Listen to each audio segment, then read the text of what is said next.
Fala galera, estamos aqui no primeiro episódio, inaugurando o quadro Forjados. E o convidado é meu amigo, com uma mentalidade incrível, chamado Éder Barbosa. De boleiro à seleção brasileira, treinador da seleção brasileira. Vamos entender um pouquinho dessa história. Éder, por favor, se apresenta aqui. Fala quantos anos você tem de experiência no esporte, em tênis especificamente. E como que isso moldou o que você é hoje? É isso aí, primeiramente muito obrigado pelo convite. Tamo junto, uma honra. Meu nome é Éder Barbosa, sou treinador de tênis aqui do Monte Líbano, sou amigo do Samuca, a gente se cruzou aí uns anos atrás aqui no clube mesmo, você na natação, correndo aí com sua história e até deu uma palestrinha pra gente aí, pra nossa equipe. Enfim, eu comecei aqui no Monte Líbano mesmo com 14 anos, há 28 anos atrás, como pegador de bola, boleiro, gandula, aqui nessas quadras mesmo, e eu sempre tive um sonho, né, de vencer na vida, né. Talvez o esporte tênis apareceu na frente, mas eu sempre gostei de praticar esporte, sempre joguei futebol, vôlei. O esporte na minha vida foi fundamental, né. Então, enquanto as crianças estavam fazendo outra coisa errada, eu estava ali brincando de algum esporte e vim parar aqui, e aí eu vi que era um esporte para frente, um esporte dinâmico. E aprendi a jogar nos horários que eu não estava pegando bolinha com o associado, eu fui batendo bola, aprendi no paredão e fui aprendendo a jogar aos pouquinhos. Maravilha, eu sempre falo, Éder, porque a minha história começa com a minha mãe aprendendo a fazer fisioterapia com as fisioterapeutas que faziam tratamento. Minha mãe não tem diploma, mas como a gente não tinha profissionais nessa área lá na nossa cidade, então ela tinha que aprender para replicar comigo. Eu sempre falo que a gente tem sempre oportunidades de aprendizado. Dá para ver você contando esse comecinho de história que você aproveitou bem essas oportunidades que o tênis te deu, que o ambiente aqui do Monte Líbano te trouxe, né? Porque você estava sempre concentrado ali, vendo possibilidades do que você poderia fazer. Conta mais um pouquinho disso, assim, porque teve muita gente que começou quando você começou. Sim. E poucos chegam onde você chegou. O que você acha que é o diferencial? Se tratando de comportamento mesmo, de postura, conduta, princípios, valores, entra um pouquinho mais nesses pontos para a gente entender esse caminho?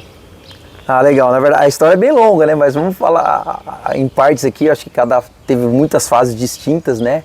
E quando eu entrei para ser pegador de bola, boleiro, meus pais sempre foram firmes comigo para eu ser educado, para eu tratar bem as pessoas. Então o associado que vinha bater bola sempre queria estar na quadra que eu estava, porque eu sempre respeitava muito, fazia tudo no tempo certo. Então esse primeiro passo já foi diferencial dos outros meninos, né? Nunca faltar, sempre estar presente, né? Na época até diploma a gente apresentava para estar trabalhando aqui. E o tênis, paralelamente por trás, eu estava aprendendo, né? Eu vinha mais cedo, vinha no paredão, batia bola, mesmo do meu jeito ali, era algo a mais. E quando eu fui crescendo, fui ficando adolescente, eu vi que tinha uma oportunidade grande de tentar ser um professor, né? Então eu vi os professores dando aulas, viajando com equipe de competição, e eu vi isso como um modelo de vida, né? Então antes de mesmo entrar na faculdade, já estava jogando um tênis legal, né? Jogava torneios, né? Não cheguei a ser um profissional, mas só de eu estar no torneio fazendo alguma coisa, um esporte de elite, para mim já era um passo grande. E depois, quando cheguei na época ali dos 17, 18 anos, eu terminei o terceiro colegial e minha mãe me colocou na faculdade, né? Na época eu nem tinha muito entendimento de faculdade, e ela, como sempre trabalhou na escola, né, em educação, e ela me direcionou, me colocou na faculdade e eu entrei, vamos tentar estudar para ser o diferencial. E o diferencial, após o jogar tênis foi um passo legal, mas o diferencial foi o estudo. O estudo, quando eu comecei a estudar, no início ainda não era nem muito bom, mas eu tinha essa dinâmica de estar lá todo dia, de fazer prova, de aprender mais sobre o corpo humano, desenvolvimento físico, e foi despertando interesse. Paralelamente eu pensava, não, usar tudo isso que eu estou aprendendo na sala de aula dentro do tênis, né? Então esse passo de começar a visualizar o que eu estava aprendendo na sala de aula para para a quadra foi que começou a mudar meu profissionalismo. Que legal, e a gente vive um monte de influências hoje dizendo, não faça faculdade, eu sou absolutamente contra isso, porque eu acho que tanto no estudo quanto no esporte a gente trabalha ali resiliência, trabalha saber lidar com a frustração quando a gente recebe uma derrota no esporte ou uma nota baixa, a gente sabe que tem que ter mérito, trabalho para melhorar, então eu acho que essas coisas, tanto pelo estudo quanto pelo esporte, são ferramentas que a gente pode usar para os jovens, para que eles trabalhem também esses comportamentos, fora toda a parte de aprendizado que tem uma importância muito grande. Mas você contando, vem na cabeça um monte de coisas assim, né? O quanto que, por exemplo, de princípios e valores você recebeu de casa, né? Dos seus pais, de tratar bem as pessoas. Eu palestro muito em empresas e a gente vê que as pessoas hoje elas são demitidas pelo comportamento, não é por falta de inteligência ou de competência específica, são por comportamento. Aí você falou de chegar no horário, ser comprometido e tal, às vezes as pessoas perdem grandes oportunidades porque não tem essa base de básico, né? Comportamento e não veio de casa, e quando não vem de casa é muito mais difícil a vida ensinar. E eu também fui muito doutrinado nesse sentido, de educado em casa mesmo, porque a minha mãe sempre falou, a vida vai ser mais difícil para você, então você vai ter que ser mais forte, vai ter que trabalhar, e eu acredito que você teve muito isso também, essa base, por isso que eu me identifico tanto com a sua história e me orgulho de poder acompanhar toda essa trajetória. Sempre que eu vejo seu nome na convocação, a gente acompanha tênis, é um orgulho para a gente, para a cidade, mas também para o país, né? E, de novo, trazer que todas as pessoas têm oportunidades. Nem todas as pessoas vão sair do mesmo ponto, vão ter as mesmas oportunidades, mas principalmente quem sai numa condição diferenciada, com esforço, com comprometimento, pode sim compensar. Eu conheço vários exemplos disso. Eu queria que você falasse um pouquinho mais sobre essa parte mesmo de como que você conciliou, por exemplo, estudos e esporte, como que foi isso para você? Obviamente você teve que abrir mão de muitas coisas, né? Geralmente o atleta que ele começa muito novo, ele abre mão de coisas que as outras crianças adolescentes estão saindo, estão socializando, mas você tem um outro tipo de socialização também. Sim, sim. Não, é bem interessante, parece que até foi combinado, porque cada trecho que eu tô falando... Que nada é combinado. Cada trecho é um trecho que vai moldando o nosso bate-papo aqui hoje. Nessa fase que eu comecei a estudar, eu gostava muito de jogar tênis, de praticar esporte, e eu estava jogando um tênis até legal, só que não espetacular, então eu sabia que eu não ia ser profissional, né? Às vezes o pessoal, eu chego em torneio, o pessoal, você joga? Eu falei, não, nunca joguei um nível legal, mas nunca nem tentei ser profissional, porque eu já estava longe, só que o estudo tinha um leque muito grande para mim. E eu vi os treinadores jogando, a maioria dos treinadores eram bons jogadores e eu meio que fui num passo ao contrário, eu moldei meus estudos. Eu vou estudar tudo que tiver que ter no tênis, tudo que tiver de informação eu vou estudar.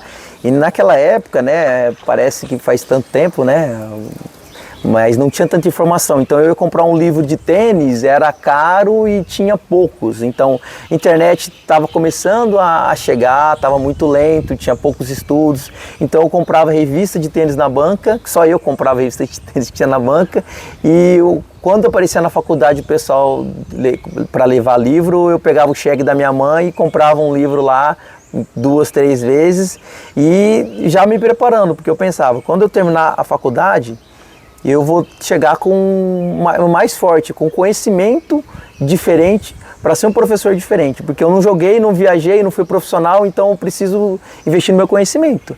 Então eu comecei a estudar muito tênis e já aplicar em algumas aulas que eu tinha no dia a dia, né? Fazia uma graninha extra ali, então nessas aulas eu comecei a aplicar e nessa aplicação já vinham alguns resultados de atletas que nem professor oficialmente eu era e começou já a aparecer alguns resultados. E quanto, Éder, que essa questão, tipo, você tinha os seus alunos e os seus alunos percebiam, principalmente acho que quem tem mais experiência de vida, A pessoa percebe quando o professor é esforçado, quando o professor está evoluindo, quando o professor está buscando conhecimento, está validando o conhecimento no dia a dia.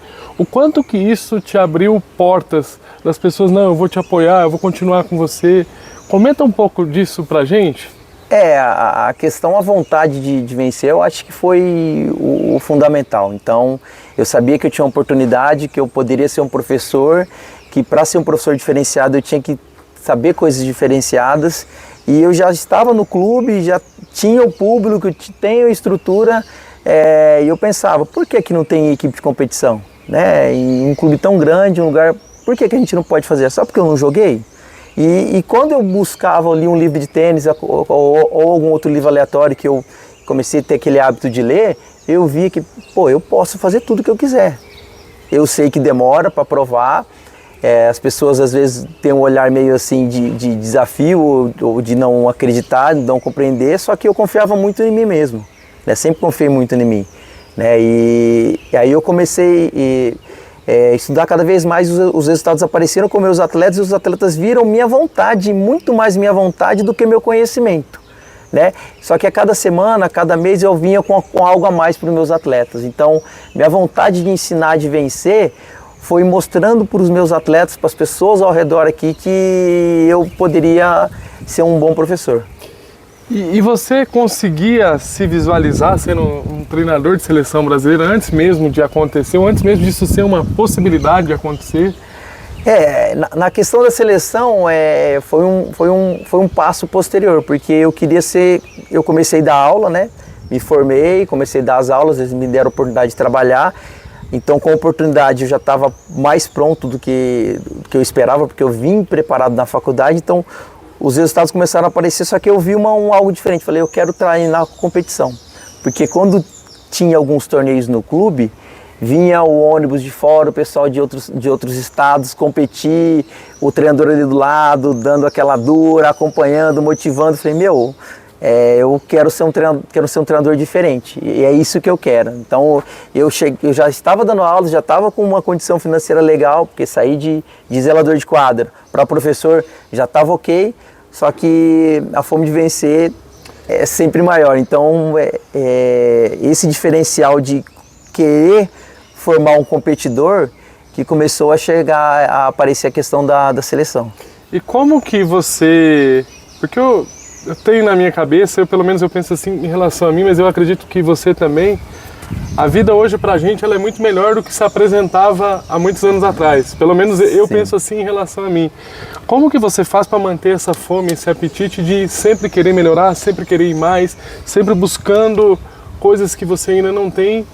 E é uma competição muitas vezes com a gente mesmo, né? Não é com o outro, não é a gente trazer mais ferramentas, a gente trazer mais repertório para aplicar na nossa vida e na vida das pessoas que estão à nossa volta. Como que você busca esse apetite diariamente? Paralelamente a isso, né, já também montando com a história, eu formei alguns atletas campeões nacionais, estaduais e nacionais, e eu pensei, eu quero sair fora do país, eu quero ir para longe, eu quero conhecer lá fora, eu quero fazer atletas campeões internacionais. E depois da faculdade eu comecei a fazer inglês e espanhol. Então eu deixava de dar aula particular, de ganhar dinheiro para ir lá na sala de aula com adolescentes e aprender inglês, né? Hoje todo mundo tem oportunidade na sala de aula de aprender um inglês bom. Como eu estudei em escola pública, eu não tive essa oportunidade, né?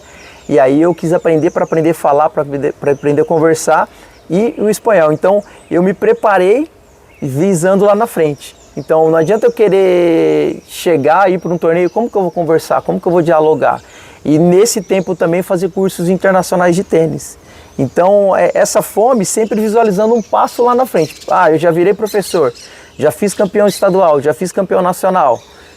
Eu quero mais, então, entendeu? Então sempre vendo, eu posso tentar formar um novo Google, eu posso ter uma nova jogadora, e vendo esses atletas lá na frente, a TV, eu pensava, também quero isso, mas eu sabia que eu tinha que me estruturar para poder ter a oportunidade de formar esses atletas de nível internacional. Que história, né? Você contando, eu fico imaginando as coisas que aconteceram, e Eu queria voltar num ponto, porque eu acredito que todo mundo que é forjado por uma mentalidade forte, ele tem uma vitória que trouxe confiança para todas as outras, uma vitória que é base, e uma derrota que gerou um grande aprendizado, que teve um caráter pedagógico. Eu queria que você trouxesse um momento de uma derrota, de uma frustração que você lidou e que isso te fez crescer, e aquela vitória que você falou, pô, depois disso aqui eu consigo qualquer coisa, desde que eu me dedique, eu me esforce, eu tenho empenho. Eu acho que a derrota teve bastante, né? Teve alguns atletas meus em torneios nacionais que com aquela derrota eu aprendi a me posicionar melhor. Teve uma semifinal de Sul-Americano que também estava nas minhas mãos, só que eu não estava tão preparado para conquistar naquele momento. E eu voltei, aprendi, estudei mais ainda como que trabalhar com o tênis feminino, é diferente de trabalhar com o tênis masculino, com crianças de certa idade, com crianças de outra idade. E aí, nessas derrotas, eu voltava e me moldava. E aí, depois de um tempo, a gente começou um projeto aqui no clube, a gente praticamente zerou o nosso trabalho, começamos de novo, um projeto novo. E eu fiquei fora de alguns eventos internacionais, e esse projeto novo eu já estava muito pronto com aquelas derrotas que eu tive lá atrás. Aí fizemos campeões nacionais, sul-americanos, mundiais, e eu tive ultimamente aí 3 anos seguidos sendo um campeão sul-americano com a seleção brasileira. Então já com as derrotas lá de trás e não cometendo os mesmos erros e com o aprendizado junto, né? Você sabe, uma coisa que eu falo direto com o Jubinha, com a Carol aqui, eu admiro quem tem resultados e que mantém os princípios e valores e ainda assim é querido com as pessoas, trata bem as pessoas. E a gente percebe que aqui no clube, acima de tudo, os resultados você tem e tudo, mas você é um cara muito querido pelos seus alunos, pelas pessoas que trabalham aqui. E isso a gente admira porque conhece o dia a dia, né? E nem sempre, por isso que eu falo sempre na internet, na internet as pessoas expõem o que elas querem, às vezes expõem uma coisa e não é essa a verdade. Mas eu queria saber como que você dosa essa questão de cobrar e acolher, se tratando do professor Éder com alunos jovens, aí vamos botar uma faixa etária de adolescente, por exemplo, né, que é aquela faixa etária ali que eles estão formando o caráter, estão moldando ali, querendo pertencer a uma tribo específica. Então eu queria que você falasse um pouquinho mais de como que você lida com isso. A nossa grande responsabilidade a gente tem que moldar pessoas, né? O Júlio trabalhou comigo um bom tempo aí e o primeiro passo é querer moldar a pessoa, depois vai ser o atleta, depois o tenista, né? E para moldar a pessoa você tem que ser uma boa pessoa. Então, para ter controle do jogador dentro da quadra, numa viagem internacional, o jogador tem que ter uma grande confiança em você. E como eu trabalho dentro de um clube, o jogador está muito próximo, até a família dele, do dia a dia do professor, né? E a gente está próximo do dia a dia deles também. Então, eu tenho que ser uma boa pessoa, eu tenho que me comportar bem, eu tenho que ter uma boa conduta para cobrar essa conduta do atleta. Porque lá na frente eu vou apertar um pouco mais o atleta para tentar arrancar algo mais dele, e ele sabe que eu tenho uma boa conduta, que eu sou competitivo, que na hora que eu tenho que cobrar, eu sei que eu posso tirar mais do atleta. Então, quando eu estou cobrando o atleta, ele sabe, e alguns até demoram para entender, mas é que é para o bem dele. Se eu cobro, eu sei que ele pode chegar. E se eu cobro, quer dizer que eu tenho um carinho, que eu acredito nessa pessoa. E quando a gente fala de competição, não tem como moldar um atleta sem ter essa cobrança um pouco mais rígida, né? E o atleta ele tem que se recuperar mentalmente muito rápido, né? Depois de um tropeço, depois de uma derrota, porque daqui a um pouco já tem outro campeonato, outra possibilidade, ele não pode ir com esse sentimento de derrota. Eu digo que muitas vezes o atleta ele perde antes mesmo de começar o torneio, a partida, independente do esporte, por ele mesmo. E eu bato muito nessa tecla, a gente só não pode perder pra gente. Se a gente perdeu para outra pessoa e fez o nosso melhor, e é uma frase que eu gosto muito também, que no esporte para mim não existe derrota, quando a gente entrega o melhor que a gente treinou, o melhor que a gente fez no dia a dia, o melhor ali do processo que a gente acompanhou. E são duas pessoas ali que vão estar querendo ganhar e as duas vão estar buscando esse mérito, né? Então, eu gosto muito de entender essa linha ali, tanto de acolher quanto de cobrar dos momentos E fala um pouquinho das diferenças, por exemplo, como é que é treinar meninas para meninos, essa questão. Você pode falar um pouquinho disso pra gente, assim? Sim, a gente até está num grupo de estudos aí pela CBT, que está abrangendo muito esse trabalho. Tivemos conversas com psicólogos, treinadores de alto nível mundial, e tem essa diferença, né? Treinar homem, treinar mulher, desde crianças a gente consegue ver com clareza isso, né? E além da nossa cultura, é uma cultura um pouco mais próxima, né? A criança bem próxima dos pais ali, então o sentimento às vezes de uma derrota pode virar uma frustração, então muita parte do meu tempo eu tenho que tentar cuidar dessa parte emocional do que a parte de quadra, né? Porque a parte de quadra hoje já está globalizado, né? Então é uma coisa meio que natural, mas eu tenho que entrar e mexer com a cabeça do pai e da mãe para eles entenderem como é o processo. E treinar a menina, você tem que ter muito cuidado na hora de cobrar, né? Porque tem as fases menstruais, tal, então tem semana que ela está mais ativa, tem semana que ela está mais lenta, e a cobrança ela tem que ser direta, e sempre depois de cobrar você tem que falar uma coisa positiva para ela também, porque em treino até, mas você pode puxar um pouco mais, mas dentro de uma competição, por exemplo, se você não souber falar o que ela precisa ouvir naquele momento, você perde atleta. Então, se eu estou numa competição internacional no banco aqui, no Sul-Americano, fora do país, ela não está conseguindo performar bem. E eu sei que se eu encaixar a cabeça dela, ela vai conseguir voltar para o jogo. Ela vem aqui, às vezes eu tenho vontade de falar, pô, não foi isso que nós combinamos, o que você está fazendo? Eu tenho que ter essa paciência e passar uma tranquilidade e mostrar o caminho com mais clareza, né? Porque a mulher é mais perfeccionista. No masculino, a molecada, você já dá um tapa na cabeça, pô, acorda, vai, isso aí até motiva mais eles, né? Dependendo muito do atleta também, né? Então, se eu conheço bem o atleta, eu vou saber motivar ele com um pouquinho mais de dureza, né? Mas o feminino você tem que ter um pouquinho mais de cuidado. Eu também gosto dos dois, né? Ainda mais que eu viajei muito mais com menina, né? Eu gosto dos dois tipos de trabalho. Só que tem que pensar e ter essa diferença na hora de falar, porque cada palavra que sai da boca do treinador é importante. É importante, vai formar uma crença ali, positiva ou negativa, que a pessoa pode levar para o resto da vida. Para a gente finalizar, Éder, eu vejo uma diferença, por exemplo, quando a gente era criança, nossa geração, quando era criança, e hoje eu vejo a interferência dos pais em cima das aulas muito maiores do que naquela época, né? O quanto que essa base familiar às vezes ajuda ou atrapalha, no sentido que, deixa eu reformular minha pergunta para ficar bem claro até para quem está nos assistindo aí. Às vezes eu sinto que as famílias botam uma expectativa que é muito mais delas do que do próprio atleta.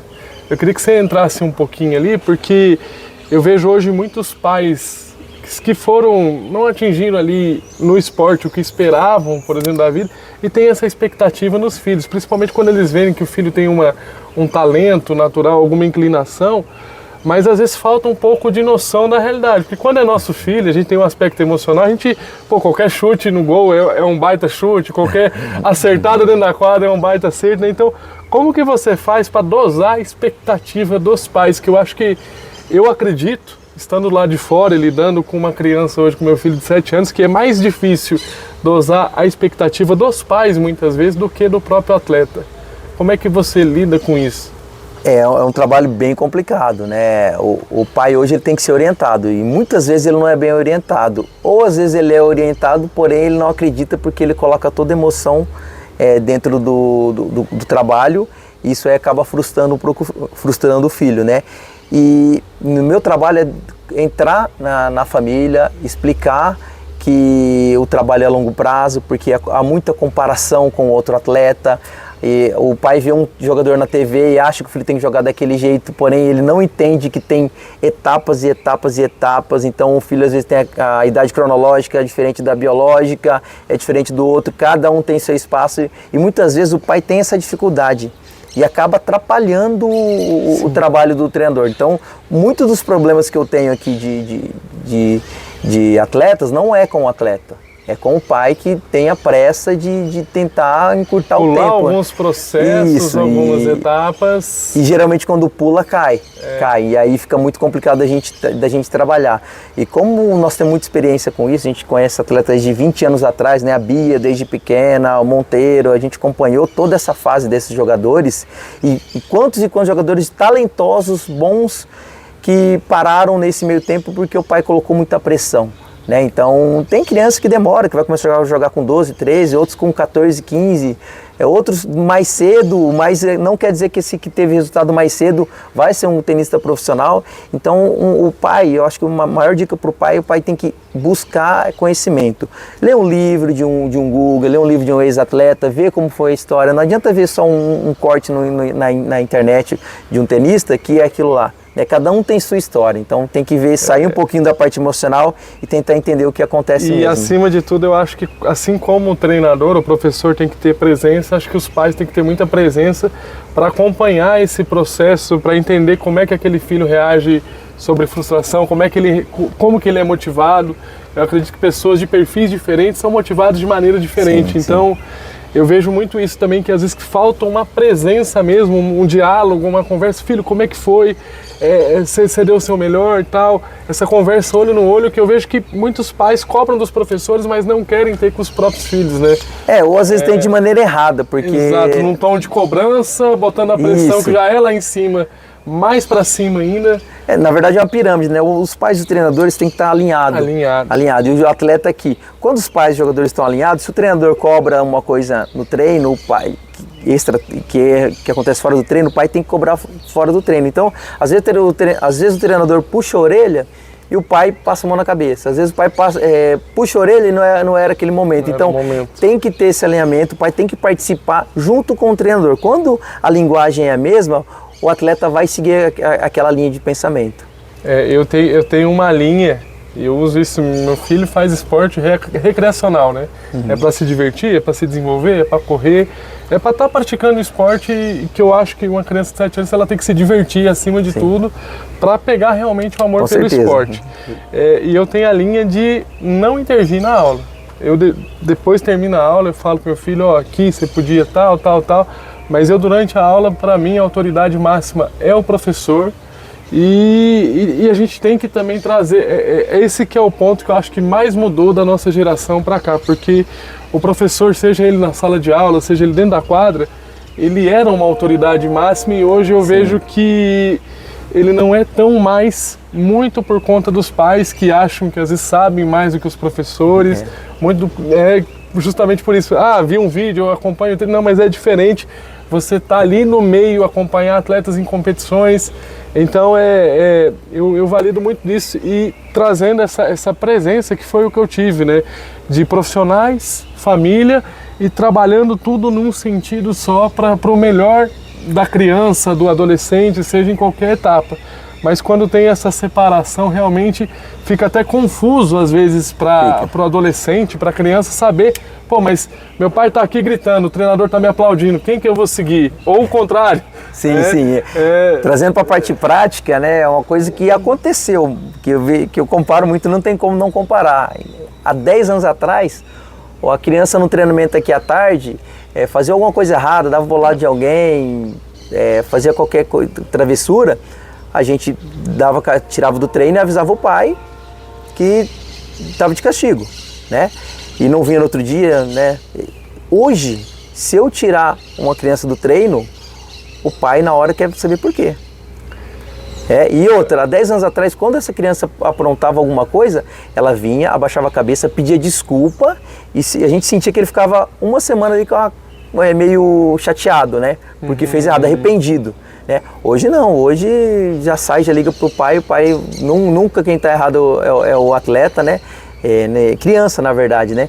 E essa diferença é muito grande de 10 anos atrás para cá. A gente tenta se adaptar, tenta moldar os pais, tem que ser flexível, mas antes isso era muito mais fácil. Você era a autoridade máxima, o pai nunca tentava nem questionar porque sabia que você estava certo. Hoje os pais escutam bastante os filhos, né? E a gente tem que ter esse jogo de cintura. Show de bola, É uma honra estrear esse muito quadro obrigado, eu que Forjado com agradeço. você. Agora vamos bater uma bolinha, né? Vai ter tênis? Ah, Aí sim, tem que aprender legal. com esse professor aqui, tem que aprender, pô. Vamos lá? Show de bola. Obrigado, meu Valeu, irmão. obrigado a você. Tamo junto. Valeu.